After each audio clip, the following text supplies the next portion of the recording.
We have to make nature real. We have to help people understand that there is nature in a city like Chicago, and with that, enrich the world that they live in and the possibilities that exist because of it.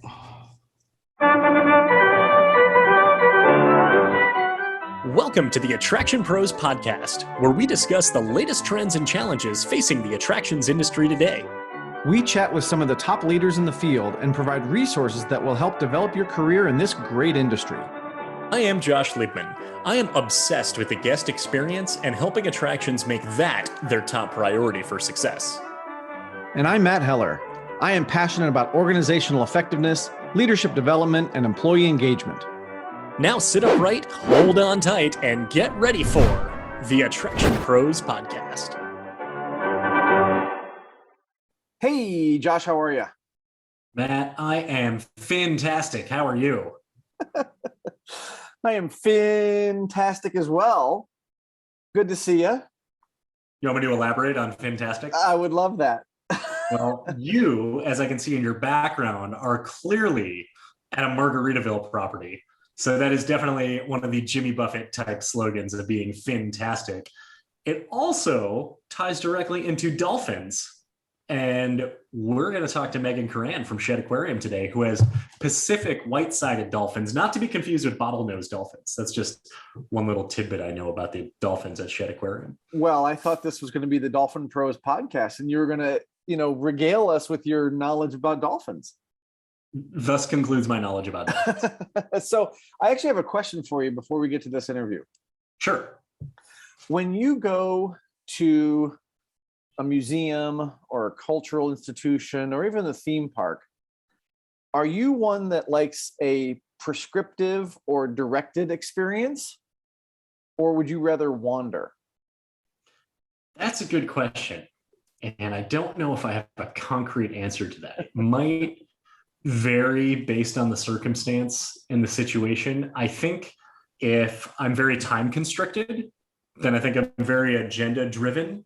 But if I'm going for the purpose of going, then I'm usually a little less relying on the prescribed route or way to have the experience. What about you? I think as I reflect on this interview, I'm a little bit of both. I'm mostly a wanderer, I think. But as you'll hear my question to Meghan, when I first get in, I don't want to miss anything. But I don't know that I'm yet ready to have the full experience. And so I don't know what I am at the beginning, right? But I do know that I want to make sure I get a lot out of this experience. And when I'm walking out the door, I want to have, more knowledge in my head than when I walked in. And that's really motivating to me about going to places like a museum or some place that really focuses on education as well as entertainment. So I think my answer varies as well. I also know that it varies if I'm at Cedar Point, Millennium Force. I don't need to see anything else. Well, I mean, I do, but I'm going to make a beeline to the things that I absolutely want to do if I've been there before. If I've never been there before, though, I really feel like I want to take it all in. You know what I mean? And I don't want to miss anything when I'm first starting out. Right. And I think that that's an important thing to think about, particularly as it relates to your guest experience, is are you allowing guests that opportunity to get lost a little bit and kind of find their way and maybe stumble upon something that perhaps they hadn't expected? Or are you making sure that you are best serving those guests who maybe they have a checklist? They've got, whether it's an amusement park, there's that list of rides, or there is this list of exhibits. I want to make sure I see this animal, this animal, this animal, this animal. And when I do that, then my experience will be complete. And making sure you're able to serve, I wouldn't even call that binary, kind of the full spectrum of guests who like those types of experiences. Well, and what you just said really made me think about the different ways that I might interact with a theme park versus a museum or an aquarium. Because maybe wrongly, I'm not looking to learn anything when I go to a theme park, right? I'm looking to experience rides and areas and immersive experiences. But when I go to a museum or an aquarium, I want to actually learn and be educated, right? So even just thinking about this and reflecting on it for me personally, I do interact with those facilities in a much, much different way. Yeah, absolutely. And you know what this kind of reminds me of, and this is just sort of pulling things from other interviews that we've done. Recently I went to Meow Wolf's location in Las Vegas, Omega Mart, not an aquarium in the least bit whatsoever. But when we talked to Vince not too long ago, the founder of Meow Wolf, talked about the importance of giving guests agency and kind of letting them have that unprescribed path. So it's really cool to see how that transcends the entire attractions industry.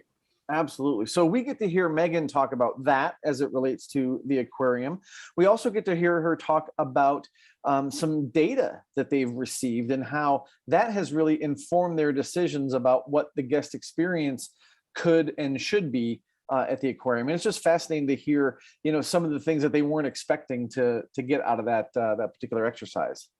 Yeah, and as a guest feedback enthusiast, I definitely am geeking out about everything that they do from an audience insight standpoint. So I'm really excited about this interview, and I say we dive right in to this chat with Meghan Curran. It'll make a splash.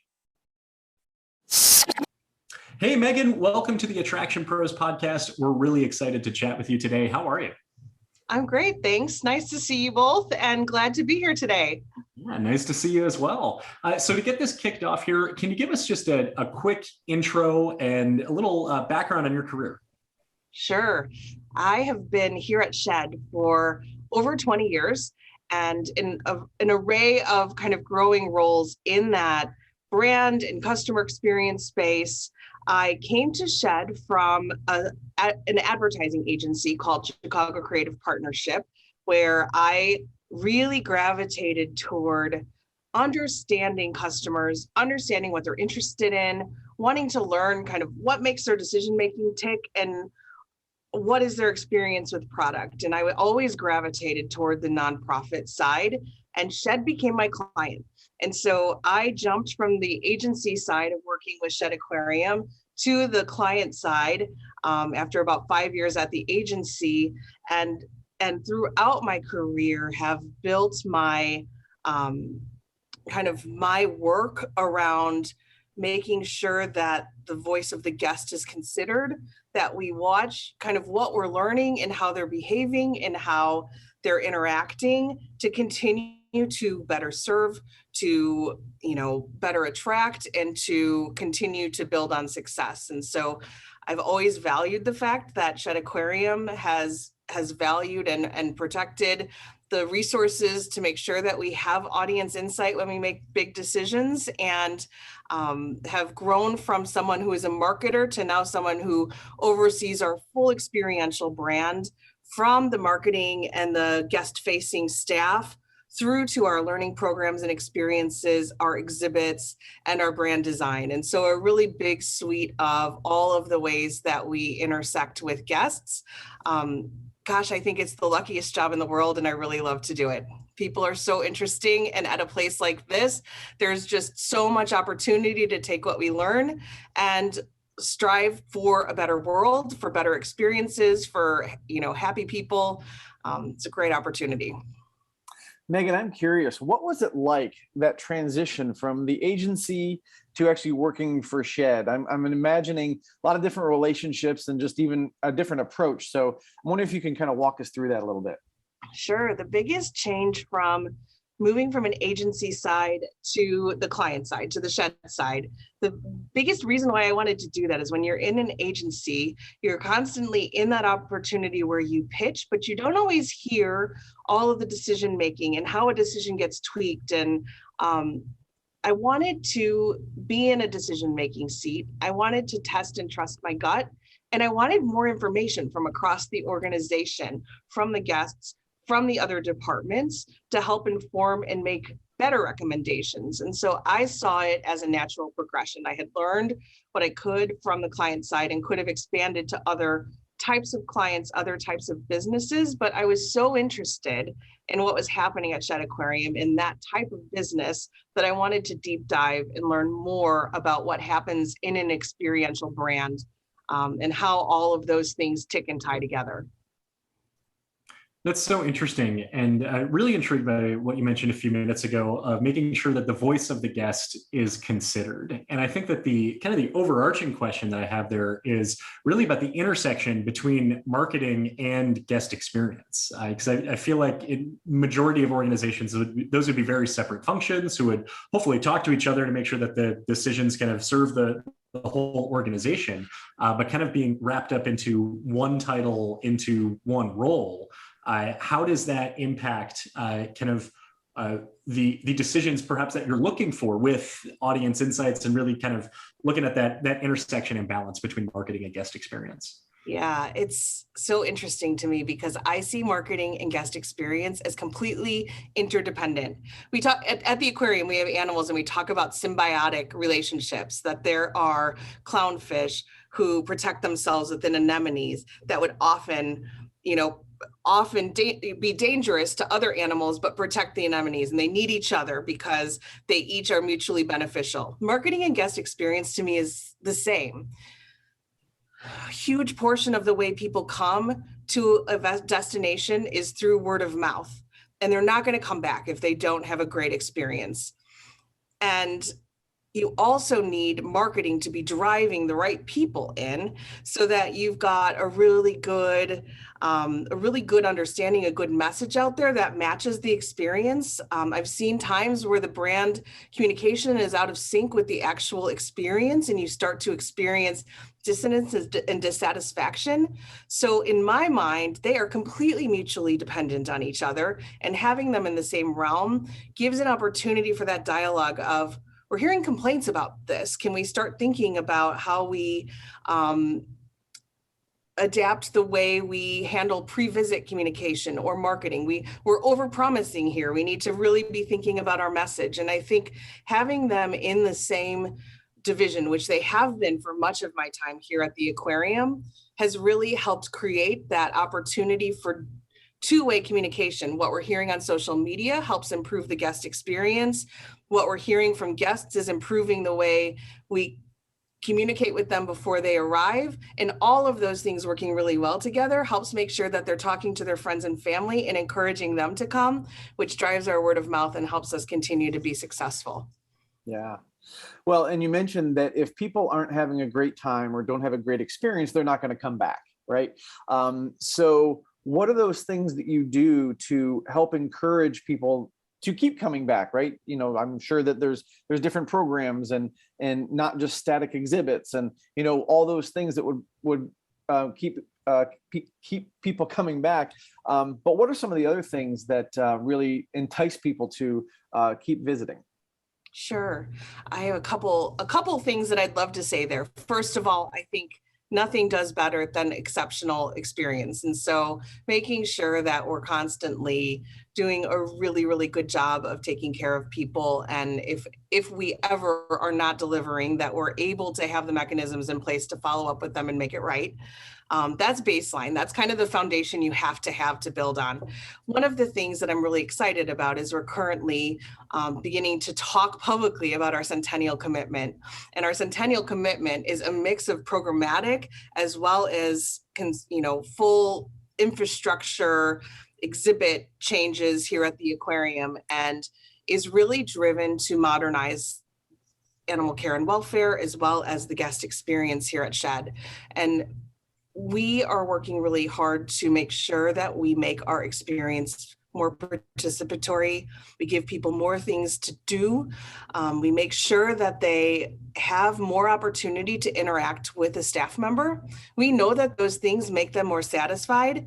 In addition, the aquarium is a nonprofit, and we have a vision to have a world thriving with aquatic life sustained by people who love, understand, and protect it. And to do that, we know that those personal interactions deliver people who are more willing to take action for animals that we've already measured. And we know that those interactions work to complement our exhibits and take the baseline data even up higher. And so a lot of those things are the investments we're making in encouraging people to come back, making sure that we can meet them where they are, that we can have a real true person-to-person interaction, and that they can look nature in the eye and walk away with a real personal experience.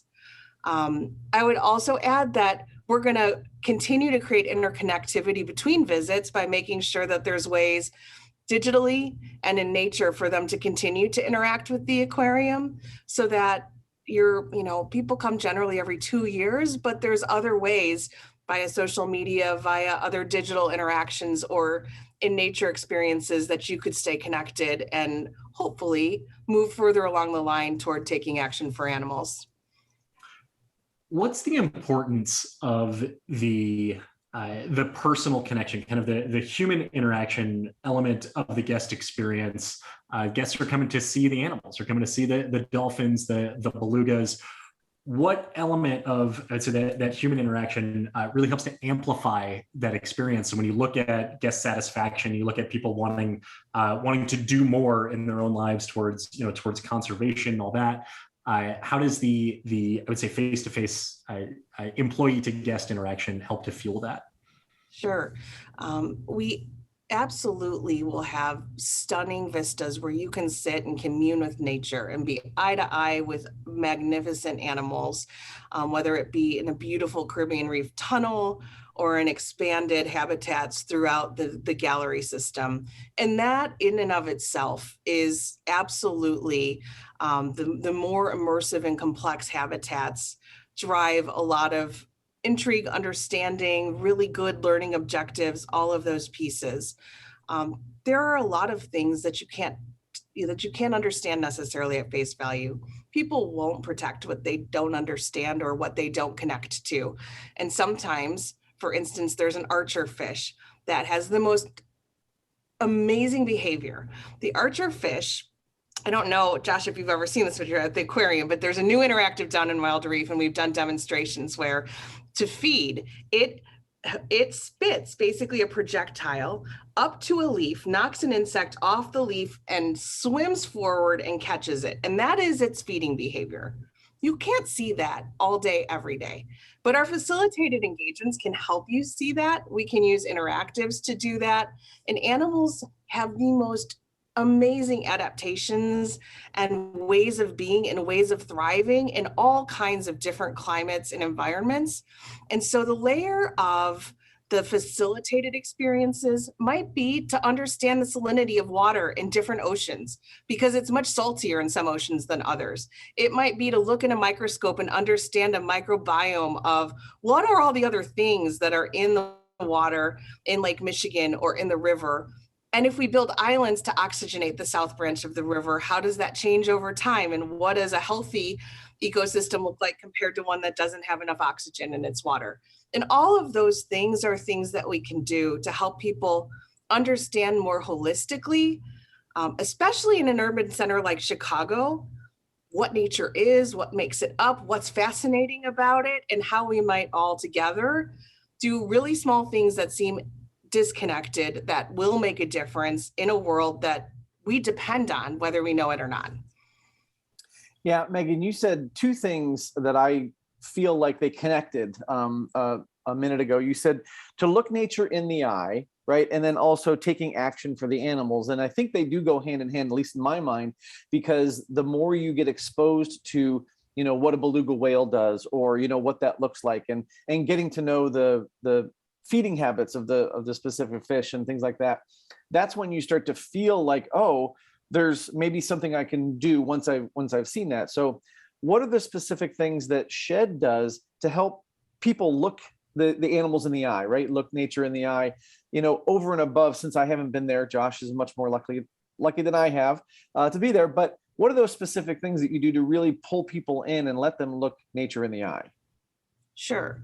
So one of the things that will happen in our Centennial Commitment are major exhibit overhauls. So more and more exhibits becoming multi-species, set up with habitats that are really rich, that bring the animals forward, that give you new interesting views to observe them. For instance, coral looks different from above than it does from face in. And so providing views that let you see what it looks like from above.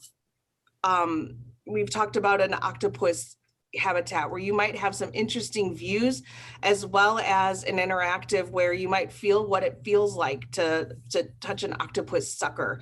Won't be a real octopus, will be an interactive. We are looking at experiences that help next to the animals bring to life some of those interesting adaptations, things that you can't help but interact with. So it pulls you closer to the window because the octopus is often hiding. So making sure that as you get closer, you're like, I didn't realize it was in that corner. The multi-species habitats are obviously a huge investment that we're making in this, as are things like we're building a new learning commons where currently our classrooms are in our basement.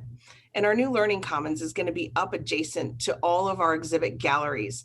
And in that space, we intend to go from currently about 15% of our school groups interact with a learning specialist and might do a squid dissection or feel what hagfish slime is like. We want every school group to have that opportunity so that they can have more modalities than simply looking at exhibits, to be able to touch, to get their hands wet, to have really up close, perhaps animal encounters, but to also have really cool experiments that bring a feature of the animal to life. And that's really what it's all about. We also intend to do that in digital spaces as well as in nature. It is stunning to me how many people in our urban center of Chicago, especially youth in the south and west sides of the city, which are typically underserved from an educational perspective, how few of them have ever even seen Lake Michigan, one of the world's greatest resources for freshwater. We have to make nature real. We have to help people understand that there is nature in a city like Chicago, and with that, enrich the world that they live in and the possibilities that exist because of it. That's amazing. And the entire Centennial commitment, this renovation and expansion, and just hearing so much of it that goes into it sounds really exciting. And I'm not just saying that because I have a membership. Maybe that's a little bit of it. Tying it into the audience insights and using guest feedback and leveraging that and making decisions, can we actually kind of walk back to say everything that you just shared right there, the inputs that went into making those decisions and determining that these are the priorities that we need to address, and how you were able to learn about those specific areas that needed that particular focus? Sure. We started at the beginning of our work on the Centennial Commitment, doing some human-centered research where we brought in a company called Dig In. They were wonderful, and they did a variety of different studies where they, first of all, shadowed a variety of guest groups with different group makeups. They might have been a family, they might have been adults visiting together. They made sure that we kind of had a balance of how far they were commuting and whether they'd been to Shedd or not, and made sure that we had a variety of diversities represented in the audiences that we were talking to. And there were other studies, but this one was really foundational because it was that kind of human-centered study, which I find so valuable because they find the little things that you would never notice. We have heard from multiple research studies that people need more to touch, to do, to feel, to listen to taste, to smell, things that are really sensory. We need different kinds of experiences that we need in the galleries and the historic spaces that we're renovating. We had what we called the Shedd Shuffle happening, that there's a bunch of the same size windows next to each other with the same kinds of interpretation. And people would start by spending a length of time at each window, and they speed up with every window they get to because it starts to become monotonous. And so making sure that those experiences, have things like, we have a sturgeon touch where you can feel an ancient fish and what its armor feels like, next to kind of a play space next to an interactive. And so these human-centered research activities drilled even further into it and gave us customer knowledge. For instance, we learned two different studies that the word conservation, which sits in our mission, which is really, really important to us, is a loaded term for people. Some communities are like, you are yelling at me all the time about conservation and I'm already doing it. I'm not necessarily doing it for the reasons you're asking me to do it, but yes, I recycle. Yes, I stopped using straws. I did all these things. And I don't feel like there's recognition in the conservation space. There's an awful lot of being told to do things versus, really being asked. From a brand perspective, we also heard someone say, I don't want to be a conservationist, but I'll be a warrior for the environment. And I was like, wow, that to me is like 3 steps further.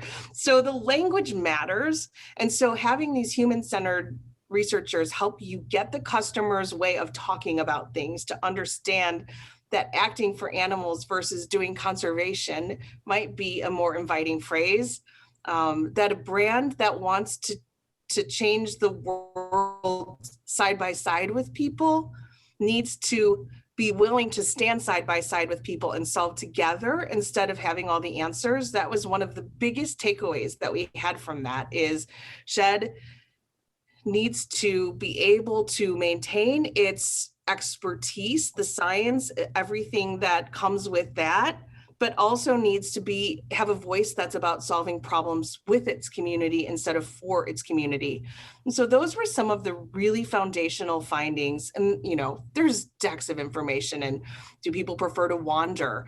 We found that most people came to the aquarium and didn't want a checklist. They wanted to just wander and find things. And they had higher satisfaction when they did. So as much as a prescriptive path solves a lot of problems, I am advocating really strongly that the free choice at Shedd is a win for most customers, and that we should continue to offer, and embrace that. So I would say that every good plan is made on the foundation of good data. If there's anything specific you'd want to drill in on, those are some of the biggest pieces that set us on our course.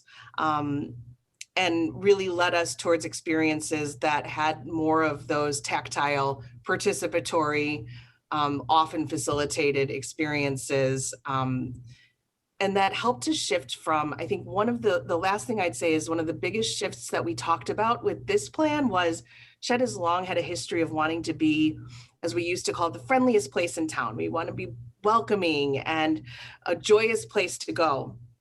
As the world has shifted, as we've more intently listened to our audiences, we can be as welcoming as we want, but we also have to make sure that our audiences feel like they belong here. And that is a big part of what we're trying to make sure we think of through thoughtful community partners, thoughtful program development, a reimagined entry and circulation experience so people feel in control of their visit. All of those types of insights that are the enablers of an experience and enablers of mission, but critical path if someone's going to fully embrace the experience at Shedd. That is so fascinating. And I love how that data is so practical, right? As you look at the things that you shared and how that can truly inform those decisions about what the guest experience might look like. And even just understanding people's thought process around the word conservation, because like you said, aquariums, zoos, these cultural institutions that are really about conservation and, living as a holistic species, among nature, that might not be the best word. So I would like to dive in a little bit more on maybe some of those topics, just in terms of other learnings that you took away from that study that maybe were kind of out of left field. Like that conservation one, I think is really cool. But anything else that, just even as a zoo or aquarium professional, you're like, really? That's, just something like that. I'm just kind of curious on any of those kind of insights. I really think the conservation one was the biggest head scratcher. Okay. There was the most dissonance in the feedback on that. We got a lot of like, I don't want to be told what to do. And we also learned that things that more elegantly kind of wove a conservation message in were more attractive. We had an installation for a while called Washed Ashore. If you've ever seen it, it's all sculptures made of plastic that was found on beaches. So it really is our waste turned into beautiful art. People reacted to that so much more positively than maybe more deep kind of plastics driven without an element of entertainment. I think one of the biggest things that has remained consistent through my whole career here at Shedd is anytime the entertainment education continuum falls off balance, we're in trouble. And so I always hear kind of the, is it education, or should this be educational, or should this be entertaining? And the answer is yes, always, both. And I think that has persisted as when things go off course, they've either gone too far down the educational route or too far down the entertainment route. And people who come to places like this, like the aquarium, do want to walk away learning something, but it better be fun. And you better keep everyone in my group's attention the whole time. And it is still a leisurely day out. And so I don't know if that helps, but that's the other thing that has never changed in any study I've ever looked at. Yeah.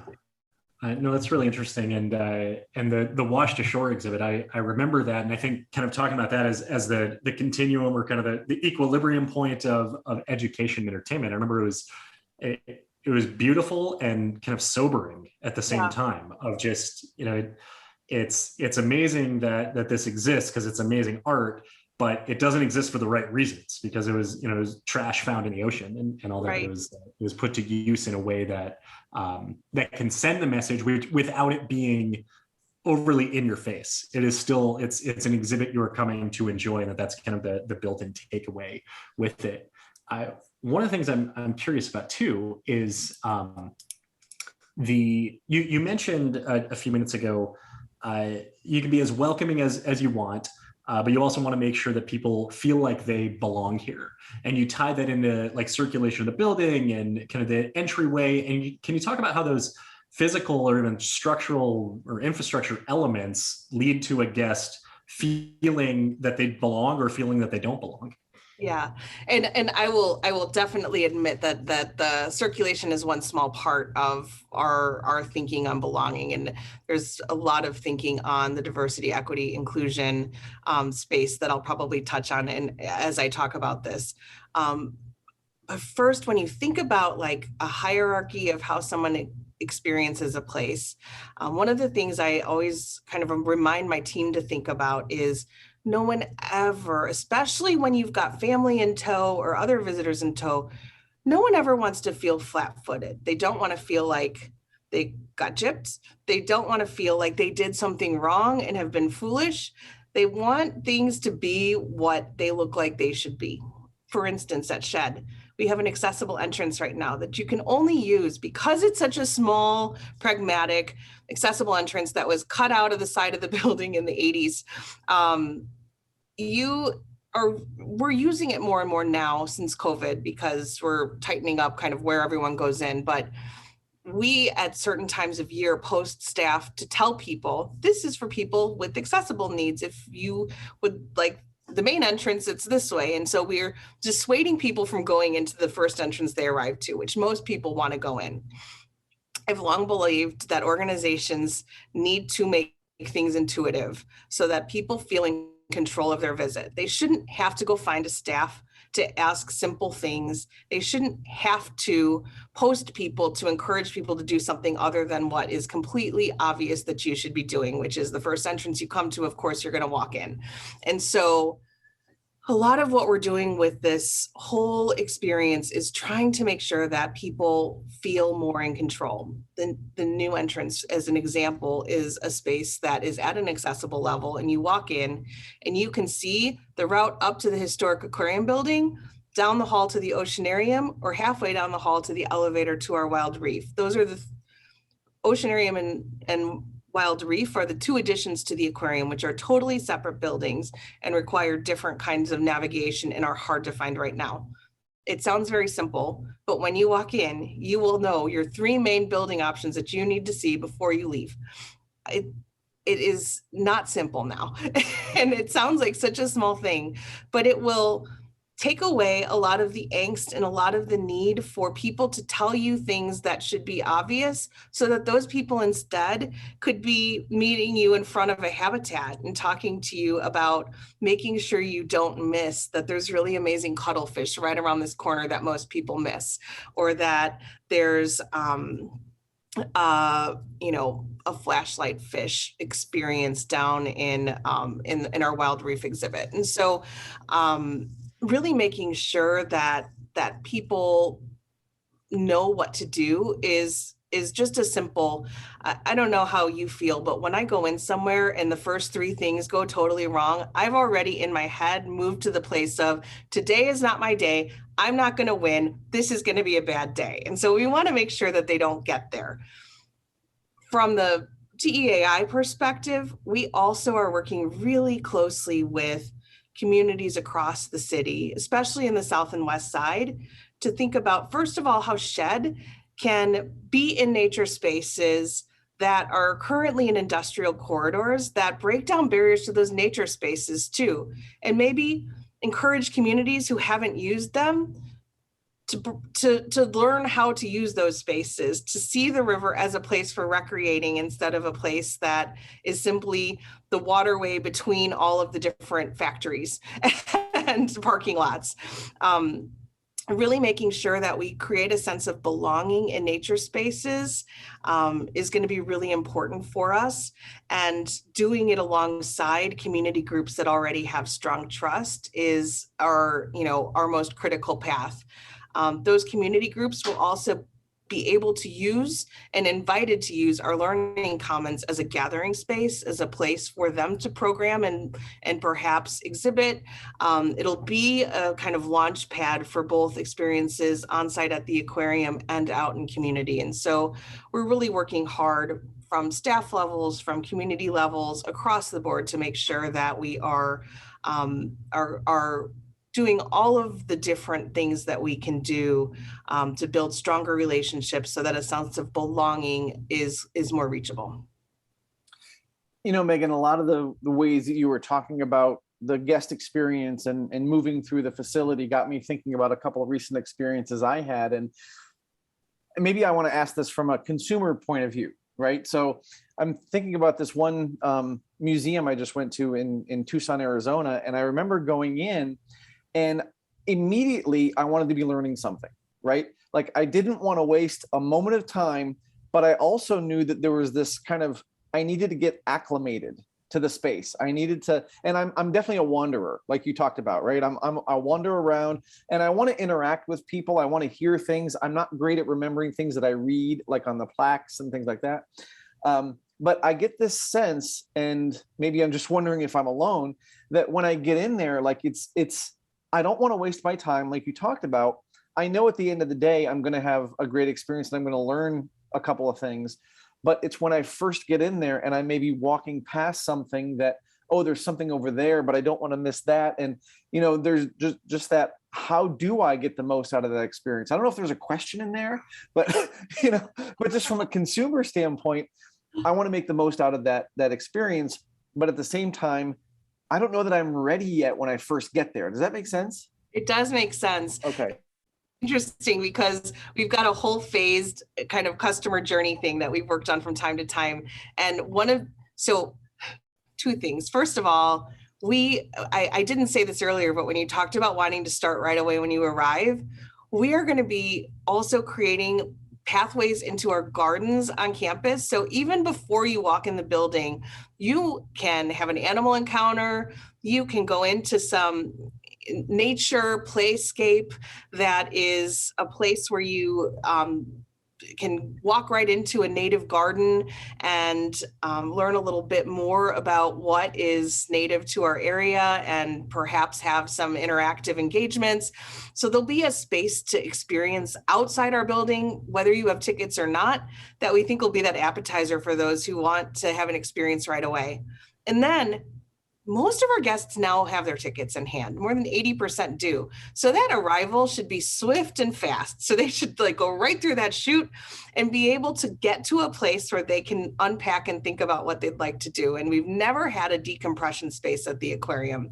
And we are now building that in. When you come in and go right up our escalators or elevator to our foyer, it's where we currently have our ticketing, and it's now going to be programmed as a space where you could take in the architecture, you could sit there and plan your day with a guest relations staff member, or you can kind of sit down with your family and take your coats off and just get settled and start to figure out where you want to start, and make sure that you feel, as you go off to wander, somewhat aware of the route instead of being thrown straight into an experience that you're not sure what you should be doing or that you're ready for it.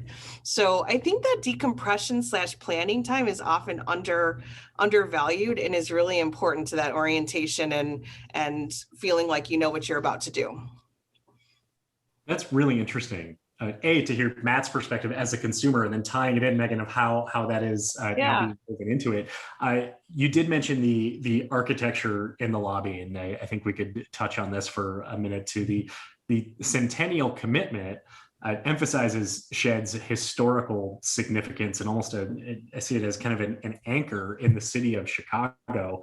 And curious how, with all of the new ways of experiencing Shedd, of preserving the historical significance, that people are walking into a place that they know is it's not old in a sense of kind of, oh, okay, here's an old museum, but it's got that historical significance to the city. Sure. We are strong stewards of our building. It's one of our most lucky assets in that you don't build buildings like this aquarium anymore. I've been to many places. There are so few that have, if you've never been to Shedd Aquarium, in like just super intricate aquatic details at every level of the architecture in our historic foyer, in our rotunda, that's all in the historic spaces that are being renovated. A lot of what we thought about was how do we honor those spaces and turn them into spaces that better reflect and celebrate the historic investment in, you know, huge doorways, temple-like doorways that are adorned with, you know, beautiful octopus and sea stars and all kinds of animals, chandeliers that have, you know, turtles and octopus and stingrays and all of the other animals intricately woven into every single design choice in that foyer. And so turning it from a place where people are making decisions and buying tickets and all of that into a lobby, a true lobby where people can experience a program, can sit with their family. We'll have viewfinders and AR experiences that bring some of those animals to life, to just encourage people to really take in the majestic details of that space and to really celebrate the wonder of aquatic life. All of those historic architectural details are really being looked at as how we can take like visual noise out of the space and make sure that those things can really sing, that those historical spaces can be wonderful. The new stuff, we're not looking to mimic the architecture. It is not necessarily an architectural best practice to try to rebuild something like you would have in 1929. But we are making sure that it complements it, that it doesn't distract from it, that our enhancement of the accessible entrance doesn't take away the primacy of our west-facing historic entrance, and that entrance will stay open for anyone who wants to use it. And so I think that we've done a really careful job of making sure that we balance and honor the history while making sure that we use the interstitial spaces, the spaces between those historic spaces, and the galleries kind of within their exterior shells to build really modern experiences that take everything we've learned over all of the decades so that by our 100th anniversary, we are really set up for success for the next 100 years. So Megan, one of the things I'm curious about, I know you came from advertising into the Shedd family. Before that, did you have any scientific background? Because you rattle this stuff off just like it's second nature. I'm sure having worked there for many, many years, that's where it came from. But I'm just curious, like in your background, even before that, was science something that you were interested in? Oh, thanks for asking that. And thanks for saying that. That's a huge compliment. I feel like our scientists here would enjoy hearing that. I've always loved science. Loved my science classes. Loved I recently found my parents were moving out of a house and found my fish book report from when I was 8 years old and all of that. But I was an advertising major. So I definitely didn't pursue it at college, but I loved science. And it's really neat to be at a place that your career allows you to intersect with all of the different careers that exist at Shedd, and that I get to keep learning. I've learned more things about animals over these years, and also, especially over these last 5 years, so much more about what's at stake in our communities and what's at stake in our nature spaces in the city. And I feel so optimistic about what a place like Shedd Aquarium can do to just, man, the magic of, if you don't know the lake exists and you don't know what's in that river and what it's like to kayak or to simply sit and look at water. Water is a restorative place for me, always has been. It's a real shame if people don't know that that is available for them for free every day. And I think that we've just got such an exciting job to do in the next 100 years. Excellent. So we still have a few minutes left here. And another question we're curious about is, and going back to the audience insights and really learning so much information from your guests, is do you have advice for other leaders throughout the attractions industry for how to best leverage guest feedback and be able to use that to make very big decisions within the organization, and that kind of steer the future of the business? Sure. Listen, walk around and listen to people. Don't worry if you don't have the dollars to do a big, complicated study. You can learn a lot from your reviews, from talking to guests, from striking up a conversation and asking them, direct questions about, tell me a little bit about what you think about this thing I'm working on. Study whatever data is available to you. I had no idea how much I would love the numbers side of the business until I just started studying it every day and starting to ask my colleagues, this looks different to me. Is this expected because it's a seasonal change, or is this really different? Like, are we seeing a new trend? Are we seeing something change? Are there less kids, more kids, all of those pieces? The more you become curious, the more you look at the secondary sources that you have, the more you read what people are saying on all of your social media posts or all of your review sites, there comes a point where all of a sudden you really can see and think like your customers. You really can hear their voice at certain moments and go, oh, no, I don't think this is the right choice. And that's when you're really making progress. When you do have the budgets to do research, really think about what your real research questions are and know what you're trying to find out, and be ready to hear things that surprise you. And always make sure you have a mix of the quantitative, but don't undervalue the qualitative. That one Gen Z individual who said, I don't want to be a conservationist, that ship has sailed, but I want to be a warrior for the environment, is one of the biggest insights, because it's said in customer speak. It's one of the most effective pieces of information I've received in the last year, that I've been able to help people see, ding, ding, ding, language matters. And so I think just be really inquisitive, look things up, read, talk to people, hear what they say, and ask, a little double clip question. It's really rewarding and just such a fun job. So Megan, you just mentioned, asking the right questions and being ready for some of that uncomfortable feedback. How do you prepare yourself to be ready for that uncomfortable feedback, or be ready for the unknown? I guess I'm an optimist. I am. To me, input is only like it is like the baseline of information that we act from. And so, for instance, over COVID, we had to close a variety of things because it wasn't, our interactive spaces had to close. And then we had an exhibit break, and we had to, we had to take care of the exhibit feature that had broken. And all of a sudden, we got to a place that customers were saying too much is closed at Shedd. The first reaction is always going to be, we can't do anything about that, or no, there's not too much closed. But if you really investigate it and say, well, are those guidelines still in place? Are there things that we can do to put more things out there? Can we get any of these on a faster pace, or can we do anything to add or augment? Almost all input can be acted on pretty quickly, and it feels like a win if you know that. Awesome. Yeah, no, that's fantastic. One of the things I like to say all the time is whether the guest is right or wrong when they're providing feedback, they're the ones who are deciding whether they're going to come back and visit or what kind of review they're going to leave on TripAdvisor or Google reviews. And if their perception was off, that you can't just chalk it up to that being them seeing it wrong. So I 100%. Think that, yeah, that's really great guidance there. Megan, as we start to wind this down here, if people want to get a hold of you or if they want to learn more about Shedd, where would you send them? You can definitely go to sheddaquarium.org. On our website, in the About Us section, there's a bio and contact information for me.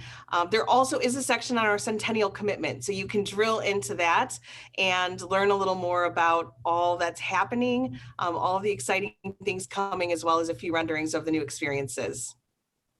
So Megan, I have just one kind of closing question. Do you have a favorite exhibit or experience at the aquarium? Oh, that's not fair.